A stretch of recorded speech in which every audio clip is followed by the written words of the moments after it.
Matapos ang pagpanaw ng anak ng TV host na si Kim Atienza, inihain ni Senate Deputy Majority Leader J.V. Ejercito ang Eman Atienza Bill, isang panukala laban sa online hate. Ayon kay Ejercito, layo nitong protektahan ang sinumang biktima ng online harassment at maparusahan ang mga nasa likod nito.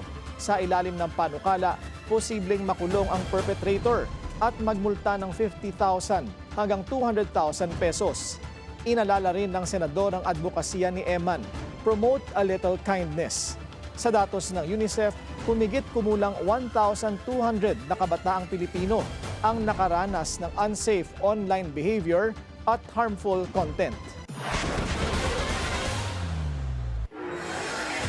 Patuloy na minomonitor ng PNP ang online platforms nito laban sa posibleng cyber attacks. Kasunod ito ng babala ng DICT sa posibleng Distributed Denial of Service o DDoS attacks sa Miyerkules, November 5. Na-target ang iba't ibang networks at websites. Inihalin tulad ito ng ahensya sa isang traffic jam sa internet kung saan sabay-sabay napapasukin ng hackers ang isang app o website para ito'y bumagal o tuluyan ng mag-crash.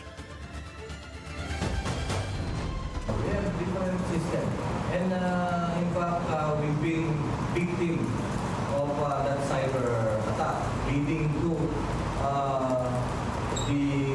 na-compromise ng ating data, especially sa logistics, ano pa ba yung mga dati na? The logistics, the firearms, and others. And we are continuously protecting that. And to protect our system, ay ginagawa natin ang iba't ibang activities like to ensure firewall, ensure the integrity of hardware and even software. Pinag-iingat ng DICT ang mga ahensya ng gobyerno at publiko at pinapayuhang i-report ang anumang kahinahinalang online activities.